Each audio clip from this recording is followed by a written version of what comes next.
Introducing Royal Caribbean's newest ship, Icon of the Seas, the ultimate family vacation.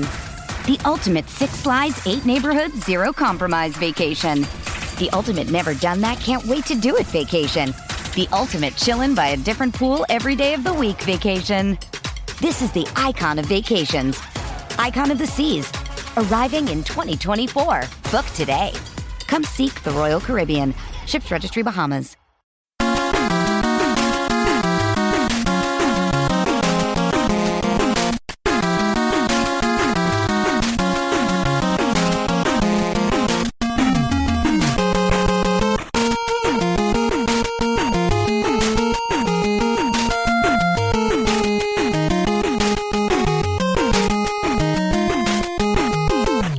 Hockey fans, are you ready to brave the wild? With me, your host, Paladino Joey. Brave the Wild is available on the sportstuff.com, iTunes, Stitcher, and Double Twist. It's a pleasure to be back on board with you once again today.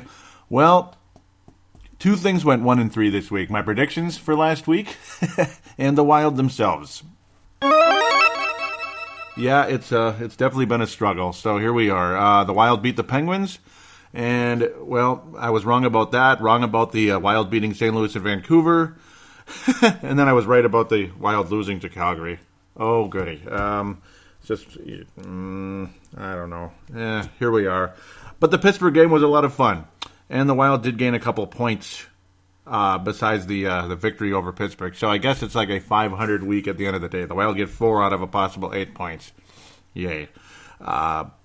The Wild should have beaten Vancouver. They could argue they should have beaten St. Louis after tying it up. But I don't know. It just wasn't meant to be. Pittsburgh game was a lot of fun. A team that we just beaten the Winnipeg Jets a few days before. Felt good about it. And then here we are, crushing the Pittsburgh Penguins at home after crushing them on the road not that long ago. Charlie Coyle emerged great, very nicely anyway. Jake Gensel was able to rack up an assist in the game after starting his career week before, scoring his first goal. Charlie Coyle had a lot of chances at a hat trick, wound up with 2 goals in the game. Ultimately, we're going to kind of more talk about the situation, kind of state of the Wild in a sense, without being overly state of the Wild. But frustration definitely kind of taken over, and obviously Mr. Boudreau definitely holding everybody accountable on the roster. Everybody from Zach Parise down to Nate Prosser. His frustration has definitely been it's been going on behind the scenes, and they've been talking about there was a 5-minute conversation between Boudreau and Parise, and it was all Boudreau talking. So it makes you wonder what was being said there, other than, well, the top line. He was very disgusted with the top line against the Vancouver Canucks. We'll get to that a little bit, too, that game. But this one, we'll enjoy this one for the moment. Parise, this was easily his best game, and I picked the Wild to lose the game, but Parise to score a goal. Well, Parise did score. Coyle, the top line, did awesome in this game, but then it just seemed to disappear after that. Very fun indeed. The third line had really stepped up during the course of this week, though this was pretty much the top 2 lines.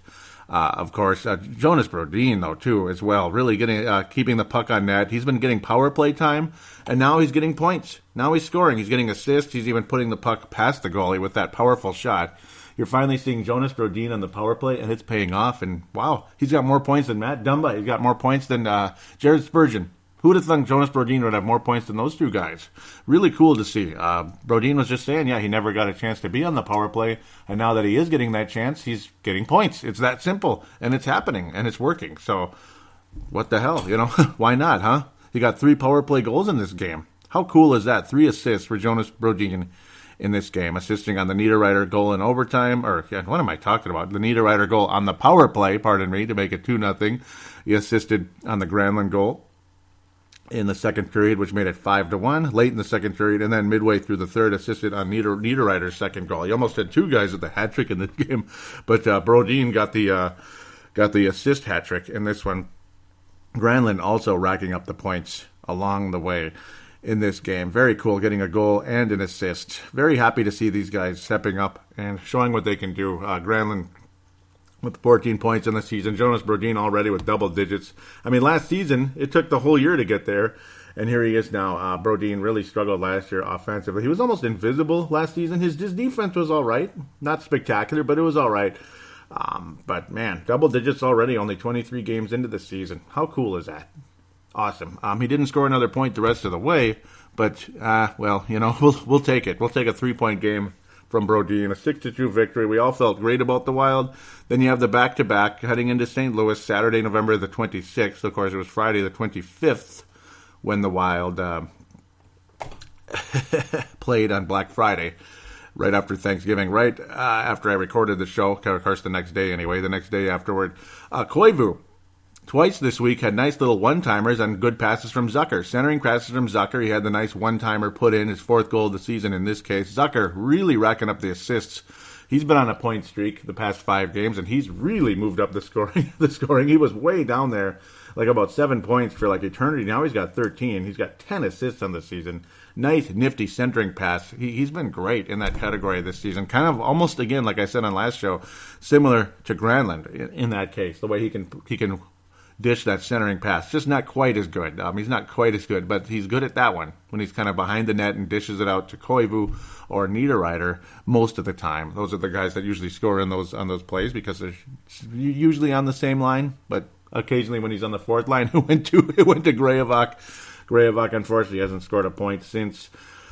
Pominville will step up later on this week as well. It seems like every time I name somebody, the James Shepherd Memorial, they have a big game, at least one big game, or maybe even a big week, and Pominville had a big game later on against Vancouver.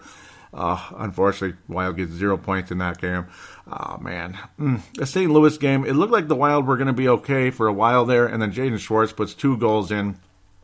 2 goals in a row past Devan Dubnyk, probably getting a little tired, unfortunately, the poor guy. A lot of frustration going on there, some mistakes defensively.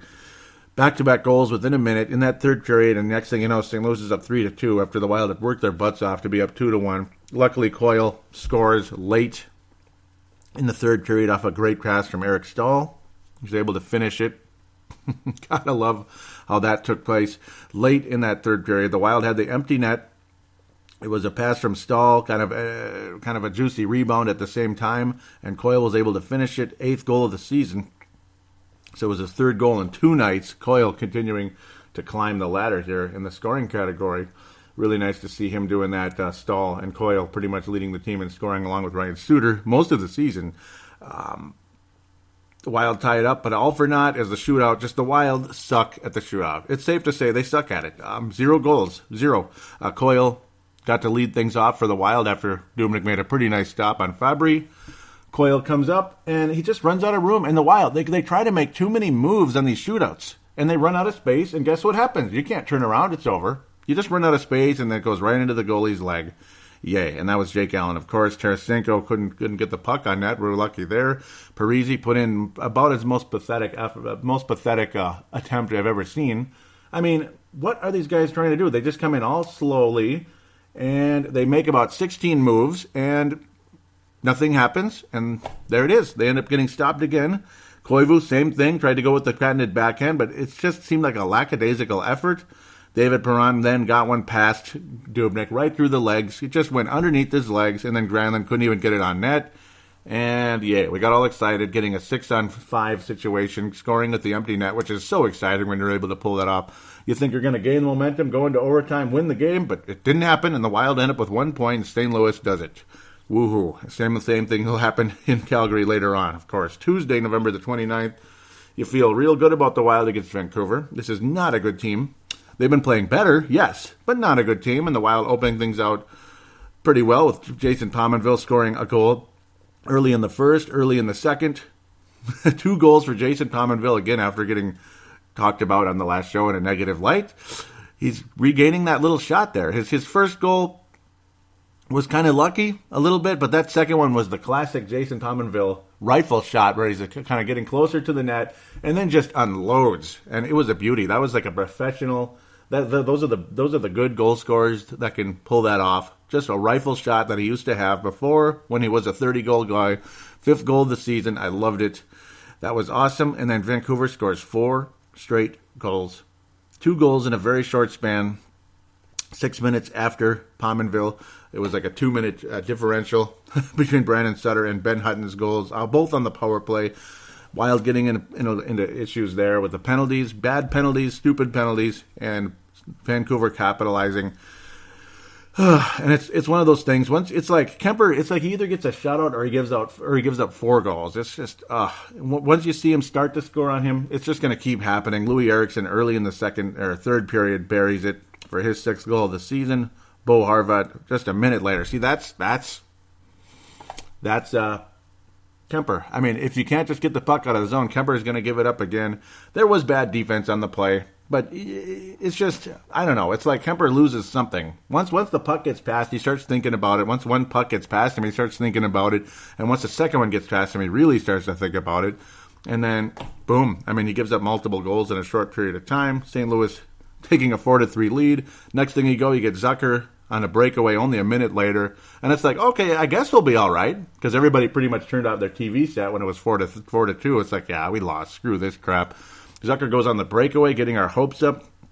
And then Eric Haula burying one after Suter got it on net. Eric Haula burying the rebound for his 4th goal of the season. Eric Haula continuing to be one of the better Gophers in the NHL now. One of the better former Gophers.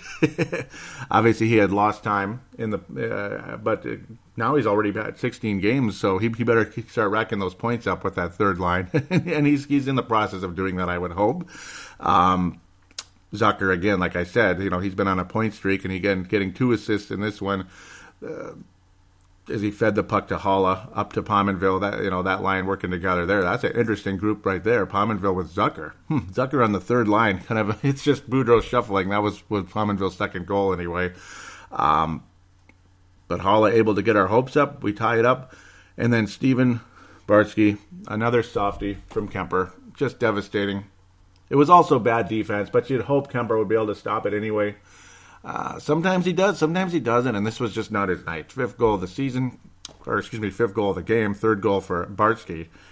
And this was with about 2.5 minutes remaining, and the Wild do not finish things. They pull the goalie, but nothing going. The Wild can't get the puck past Miller, who the Wild have been known to butt kick in the past. They were known to really score on this guy in the past, but they couldn't get it done this time around. They were so aggressive the whole night. 42 shots on goal, but Miller was able to stop 38 of them. So he's getting 4 goals. You'd hope you're going to win the game when you score 4 goals, but when you give up 5, it's pretty much like the hell with that. It's game over. And Kemper, all of those goals were against, unfortunately, not one of them was an empty netter or anything. So Kemper's goals against average soaring in this case. Gustav Olsson's first action in the NHL in a year. Very cool to see him back in there. He was a +1. You saw him and Suter having a nice friendly conversation off and on throughout the game. Kind of cool. Smiling, learning, talking. It was nice. Gustav Olsson has been wonderful down in Iowa, developing very nicely. I'm looking forward to Olsson's future in the National Hockey League. I think it will be taking place pretty soon. Maybe as soon as next year. Maybe later this year. You never know, depending on injuries. You never know what's going to happen. Guys get hurt. They do. I mean, Scandella missed a ton of time. He's been back. I didn't even talk about it because you barely even noticed him lately. He's been quiet. He did get an assist in the game, though, so that's nice. He was able to get an assist along the way in this particular game. So that was on the first Pominville goal early in the game there, 5 minutes into the game, which got us it got us encouraged, unfortunately, to come out of this one with no points. Pretty devastating. The Wild don't play Vancouver again until February 4th, and then March 25th. Hopefully we can make up for that. Unfortunately, Vancouver has 2 home games, and the Wild only 1 in that situation.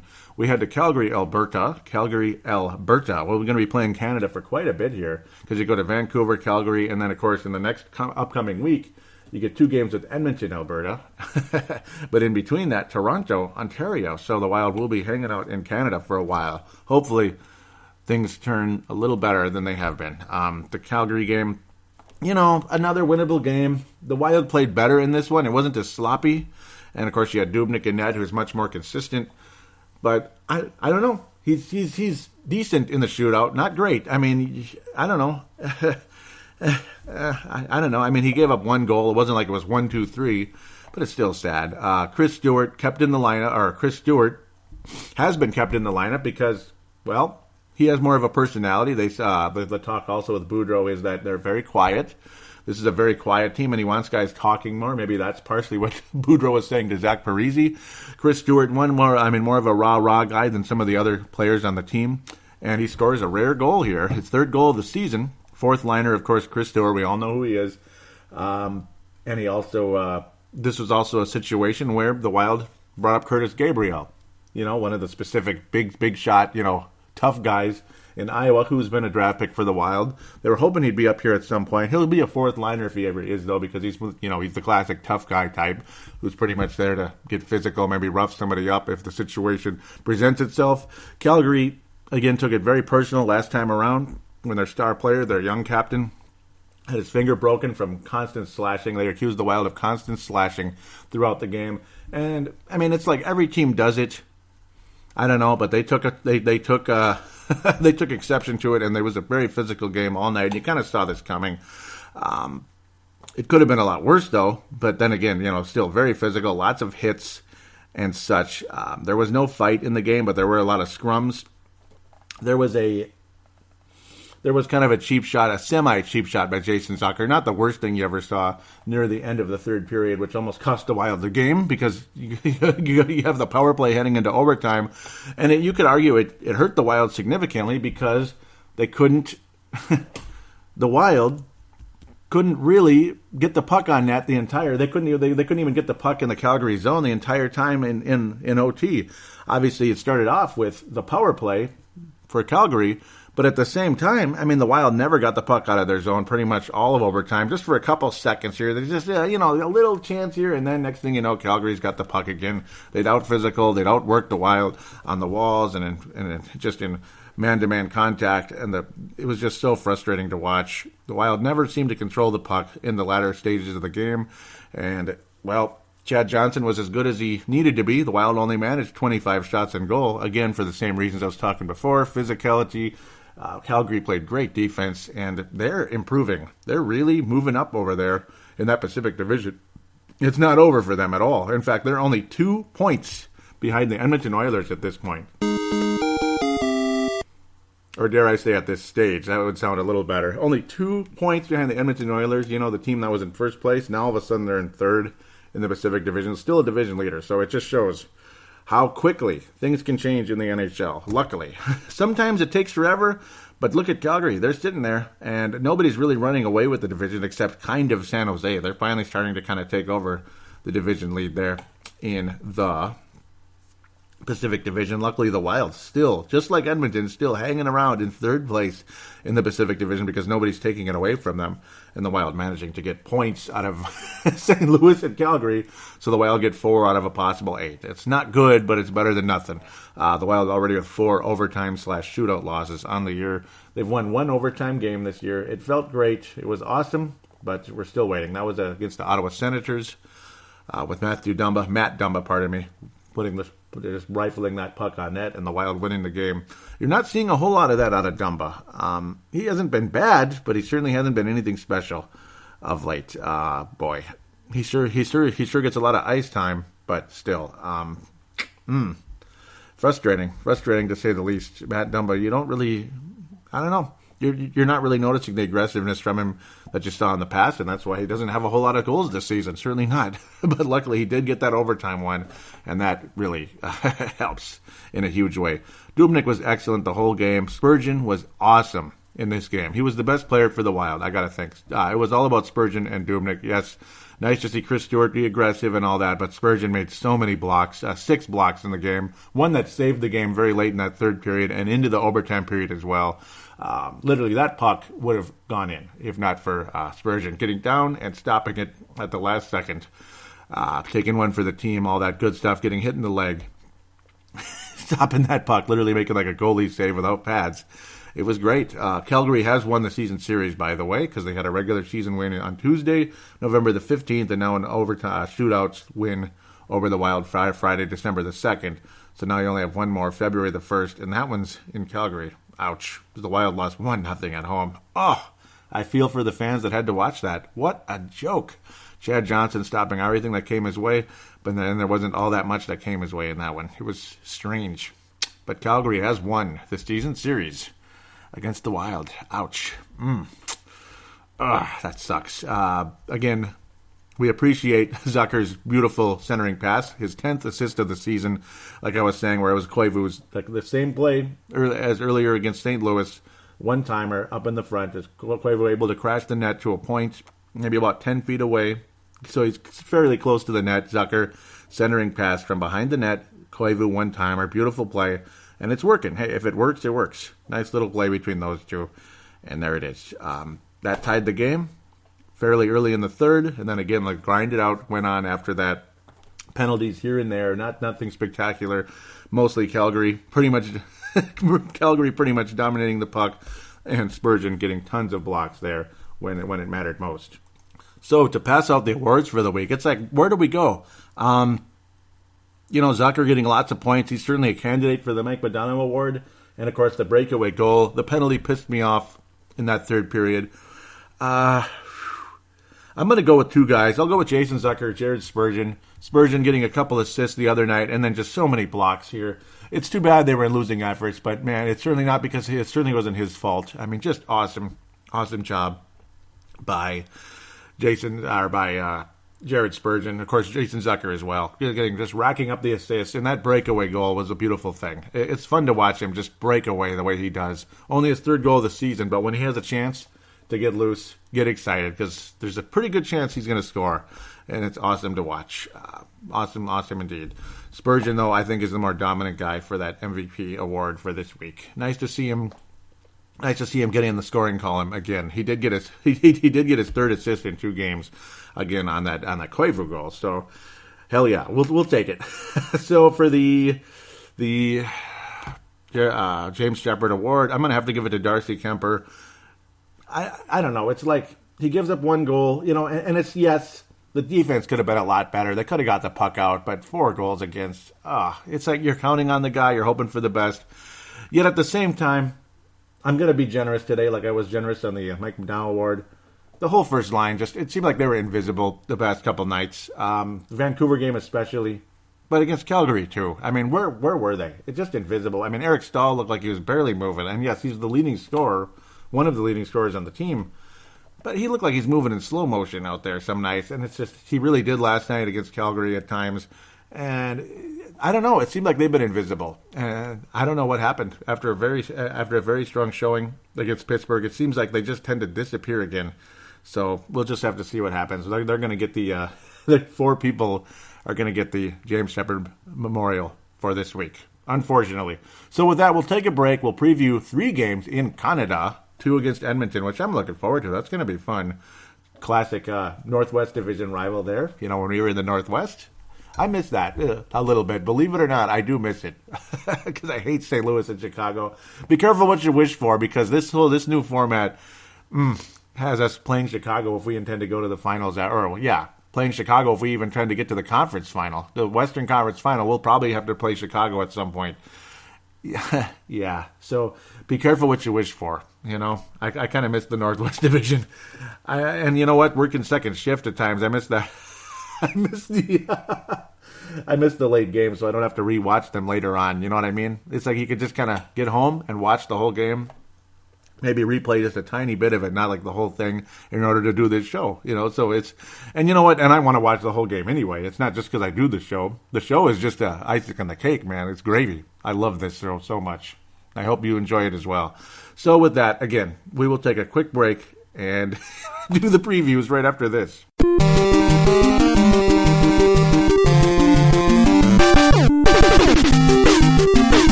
The Wild, segment number 2. Time to preview a couple games, and of course, we're going to check in on the prospects and such. It's fun. I love doing that. And yes, I do need to get a room with the Northwest Division, the Calgary Flames, Edmonton Oilers particular. I don't know what it is.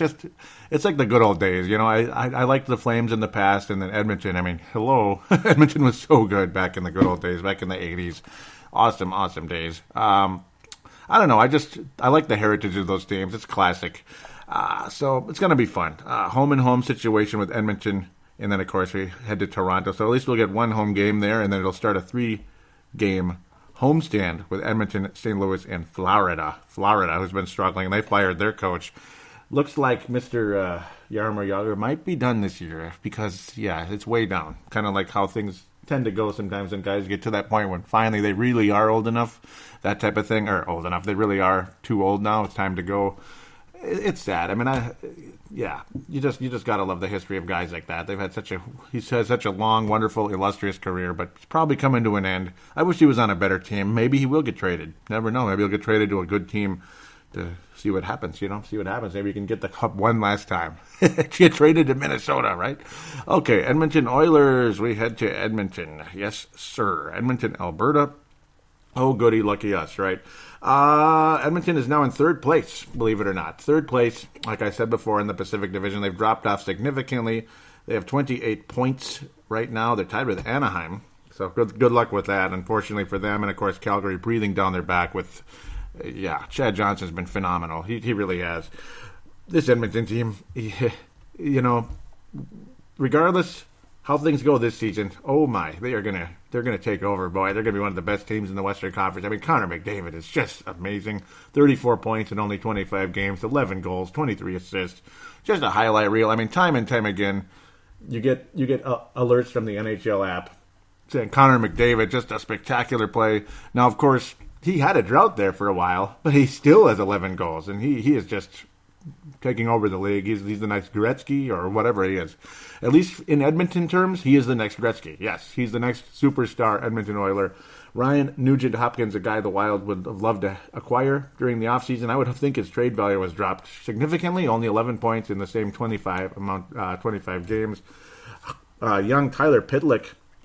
Yep, he is the son of Lance Pitlick, the former NHLer, with many teams, including the Ottawa Senators and such in the past. His other son, Rem Pitlick, yeah, he was very good last night, helping the Gophers beat the Ohio State Buckeyes. Really cool. On the road win for the Wild for the Gophers. Very important there. So it's like I had to kind of bounce over to that. Rem Pitlick with a multi-assist game. Young center, only a freshman. He's got 10 points in 11 games with the Gophers there. That's very cool. And then you have Brent Gates, the former Twin and Oakland Athletic. Jack Sedak, the the Wild 7th-round pick a couple years back. He's more a stay-at-home tough guy type. And even Jack Ramsey, son of, yeah. I mean, it's just son of the former Wild assistant coach, and of course the U.S. Olympic team. Very cool. Mike Ramsey, just awesome. It's crazy how many connections are on the Gophers right now. It's kind of funny, Pitlick and all of them. It's just interesting. It's just all kind of good timing. Okay, I'm getting way off track. Edmonton. Well, the Wild know how to play these guys. They played well against them, and then at the same time, the Edmonton Oilers have played against the Wild too. When the Wild beat the Oilers, it's usually like a 2-1, 3-2 type game. And when the Oilers beat the Wild, it's like 4-1. That's my concern coming in. It's going to be fun to watch Connor McDavid, though. I won't deny that. Tomorrow night, Sunday night, December the 4th, 9:30 Eastern. So, of course, 8:30 Central for those of us over here. Cam Talbot has been good. Not as good of late, but boy, he started off the season fantastic. Jonas Gustafsson in relief has been very good as well in very limited action. Only 2 starts, 1-1 record. But Cam Talbot, he's dropped off of late. I mean, he's been giving up more goals. But Edmonton, just when they're on, they're on. I mean, they scored 6 goals against Winnipeg just the other day. I mean, Winnipeg generally more of a defensive team, but even the Wild kind of in their standards lit them up 3-1 last week. 6 goals, though. Holy smokes, 6 goals by Edmonton. So, huge concern for me coming in. And that was a roadie for the Edmonton Oilers in their most recent game. They have definitely struggled, though, losing 3 in a row they lost 2 games to Arizona. Wow. They lost 2 games in a row to Arizona. Oh, my. No wonder. Yeah, that's really bad. The goal scoring completely stopped. They scored only 3 goals in 2 games. They make up, and then only 2 goals against Toronto the next night. Toronto, again, they're a legitimate quote-unquote surprise in the Eastern Conference. They're playing much better. We're going to see some future stars in this league this week with old-school heritage teams from Canada. Kind of going to be cool. How are the Wild going to perform against this one on the road in Edmonton? I don't know. I don't like this matchup. right now. I don't like it on the road, but then again, have the Wild been that great at home either? I mean, you lose 1-0 at home to Calgary, games like that. But I'm sure it'll feel good to come home. I don't know what to make of it, because, I mean, obviously, Boudreau, I mean, there's got to be some urgency with this team right now after losing to Vancouver and Calgary. Okay, it's starting to kind of come my crystal ball. The Wild will win in Edmonton, and it's going to be 4-3. It's going to be a 4-3 game. Hopefully, it doesn't have to go to overtime to get it, because the Wild will lose 4-3. The 4 will be the shootout, either the shootout win or somebody will score in overtime. Connor McDavid will probably score in overtime, or somebody like that, or frickin' Benoit Pouliot. Watch that happen. Pouliot is certainly more and more quiet. He's been kind of pushed further and further down because of all these young stars. And the other, just so many players. I mean, Ryan Nugent-Hopkins has been pushed down. That's obviously why his numbers are lower. I think hopefully you could trade for him, but maybe that's all he is. Milan Lucic and Leon Driscoll, I mean, he's just been fantastic as well. 20 points. The Wild could use any one of these guys. Any one of them. I mean, Jordan Eberle, Jiminy Christmas. This is a team on the rise, and it's about time because they had so many awful seasons. They could still use a good defenseman, though, I'm sure. I'm sure they could. Man. I'll pick a win. I'm going to go 4-3 in regulation. A regulation win for the Wild against the Edmonton Oilers. I guess. I don't know. I'm kind of scared, but I think this will be after they host the Anaheim Ducks. So, yeah, maybe they'll beat the Ducks or something, and then they'll lose to the Wild. We'll just hope and pray, hope in good faith. I'm concerned with this one. The most likely guy to score in the game, we'll go with Charlie Coyle. He tends to score against the Calgarys and Edmontons. I have confidence that Charlie Coyle is going to get his 9th goal of the season, which will lead the team, which is nice. It ain't quite at McDavid's level, but it's getting there. McDavid has way more assists than he has goals, but still, the goals are going to keep coming. The guy is just, future star in this league. But Charlie Coyle will help the Wild win the game. We head to Toronto, Ontario, Wednesday, December the 7th. Sorry. See how things go with this one. Competition's sure a lot more tight over there in the Eastern Conference, at least in that that division these guys are in. Jiminy, I mean, they're struggling over there in the Atlantic Division. The Atlantic Division, 24 points, not the worst thing ever, but they're in 7th place because there's so much strength up there. Montreal's still as good as it gets. Boston's gotten better. Tampa's still Tampa. Florida's still decent. Detroit's still around. I mean, what a tough division. As good as Toronto's been playing, they have a winning record. The only team they're ahead of is Buffalo, and Buffalo Sabres are 500 this year. Wow. Atlantic Division is as good as it gets. Wow. And people that rip the Eastern Conference, stop ripping the Eastern Conference. They're pretty good. It's gotten much, much, much better. Who will be in net? Will be Enroth or Frederic Anderson. Last time around it was Enroth, and the Wild took advantage of it in a huge way. He's got a goals against average, almost 4. I hope Enroth's in there, but I'm sure it'll be Frederic Anderson, who's 10-6 on the season. His goals against average isn't that great either. No shutouts on the year, still just a little bit below 3 in the goals against average category. Austin Matthews certainly flashes at times. He's got 10 goals on the season. He's only a rookie, though. That's the hope. But it's going to be fun to watch him. I mean, you got Nylander. The Toronto Maple Leafs acquired him not that long ago. He's doing really well. James Van Riemsdyk is leading the way. But only a 1-point lead over Austin Matthews. So all those guys it's a very top-heavy team, and then it drops off a bit. This is the team the Wild can score on, I gotta hope. And last time around it was fairly low scoring, but the Wild got the job done, thankfully. That's what I was happy about. I don't know. I don't feel too confident about this. I mean, it's a tougher place to play, I gotta think. I mean, the Wild took advantage last time around, 3-2. That's not the greatest thing you ever saw. I don't know. I don't feel too good. I don't know. I want to pick a win. Then again, the goaltending is not good. And whenever a team has poor goaltending, the Wild tend to take advantage of it. It's such a weird team. And this is why Boudreau gets so frustrated, because they can go out there against a guy like Marc-Andre Fleury and score 6 goals. And then Chad Johnson, it's like you hardly see anything. I mean, you're lucky to get 2 goals against the guy. So if it really depends on the goalie. But then, and then in turn, you have Kemper on the other end just sucking. Or maybe the defense lets Dubnyk down big time. I mean, usually when Dubnyk has a not-so-good game, it's the defenseman not paying attention, or forwards making a horrible turnover, stuff like that, or defensemen making terrible turnovers. So I'm going to step out in faith. I think the Wild win this one. I think the Wild will finish this road trip with 2 wins. I'm going to go with the win. I'm going to be confident. I think they'll light the lamps against this not-so-good defense and young offense. They're going to give up some goals. We're going to go with 4-2. The Wild will win the game 4-2 over the Toronto Maple Leafs. They're top-heavy in the scoring category, but after that, again, it drops off because they're still rebuilding. They're still developing. In fact, they've been rebuilding since 1967, but no, just about. But that's pretty much the situation now. Toronto, basically, they're on the verge of getting much better, but they're not there yet. They're another couple draft picks away, or basically just other prospects developing in their system, and of course the prospects that are already in the NHL continuing to develop. As Austin Matthews will obviously become a superstar in this league. I got to think he's going to be a 100-point type of guy. He ain't there yet, but he will be in time. He'll probably get 60, 70 points this year. I'd take that out of any rookie. That's for damn sure.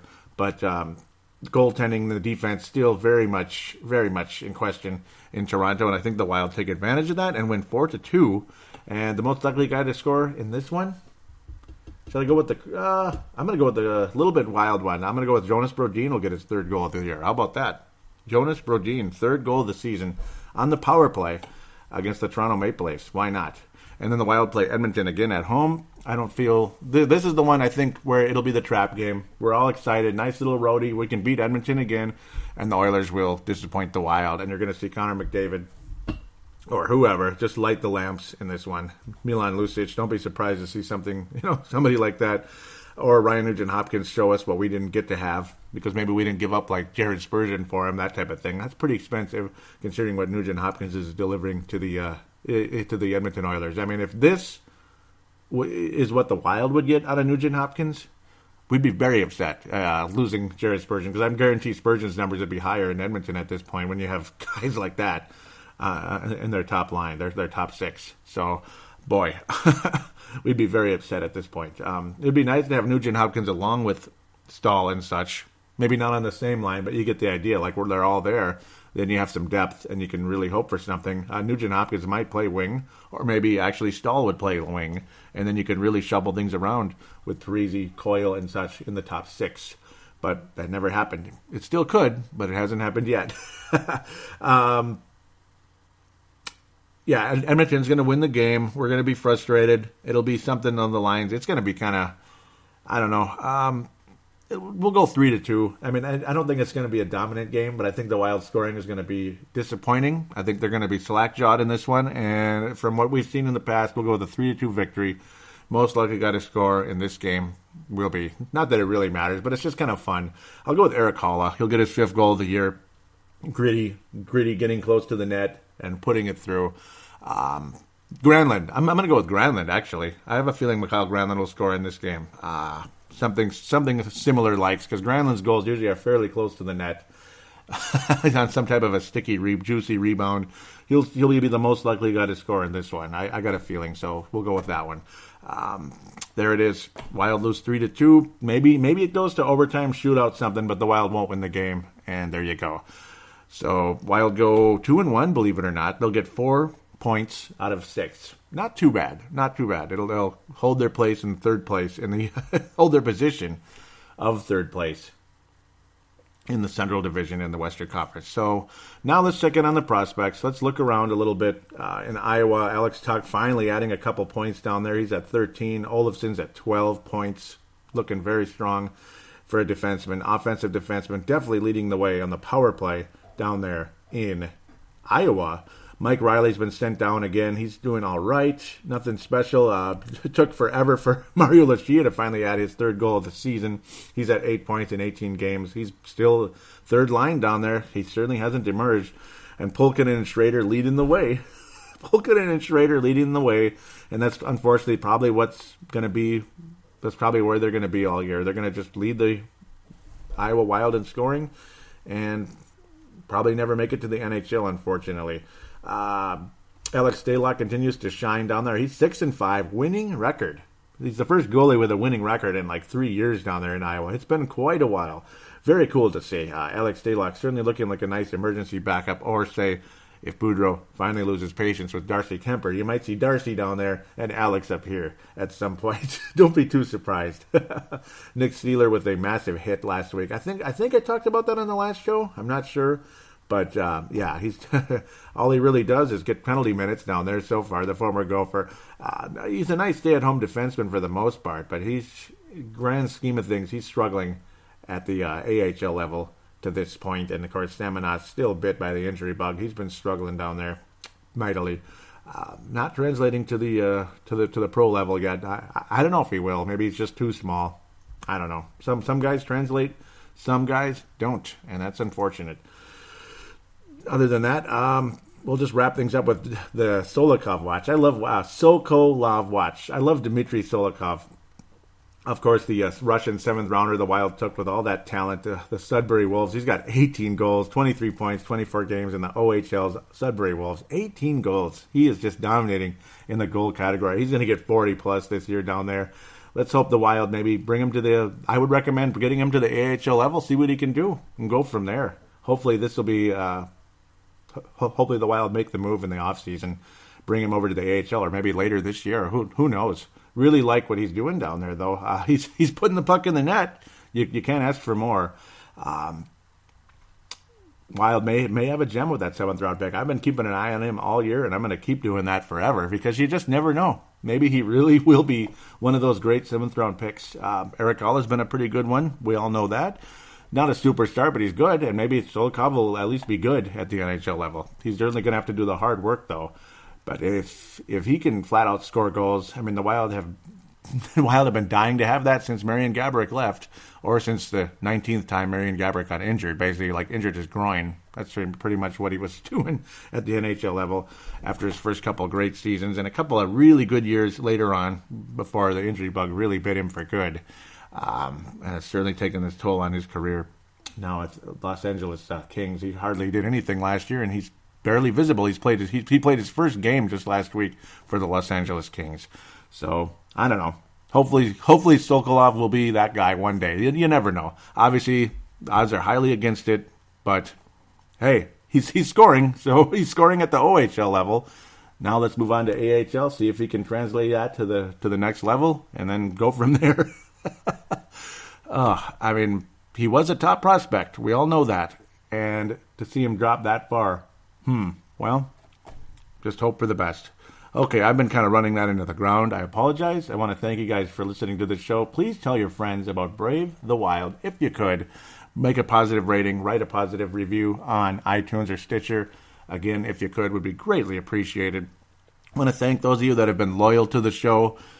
Those of you that might be in and out here and there, maybe I record the show too often or something, or it's not like it's too often, but you don't keep up with the show all the time. Well, thanks for listening anyway. I do appreciate it. Tell a friend or two about the show if you could. Would be greatly appreciated. Join the Facebook page, facebook.com/Brave the Wild, facebook.com/Brave the Wild. At Brave the Wild is the Twitter account. Give that a follow. And there is a phone line. It is 209-736-7877. 209-736-7877. It is a voicemail. Do treat it as such. Mention you're calling in to Brave the Wild. And do your statement, shout out, question, comment, whatever it is. Now, of course, that's like if you're in the United States, you can call that with a cell phone. But there's multiple ways to get a hold of Brave the Wild, even if you're international. There's the Call Now button on the Facebook page. Simply go there, click on it, and it'll go through Facebook Messenger to the sports stuff. The TSS line basically is what it is. The same voicemail line that I just mentioned. And then there's the other route where you could do the audio submission. Do an audio submission, which is through a free recording app on any smart device. Just record it, treat it like a phone call for like 1 to 2 minutes. Email it to paladinolive@yahoo.com. paladinolive@yahoo.com.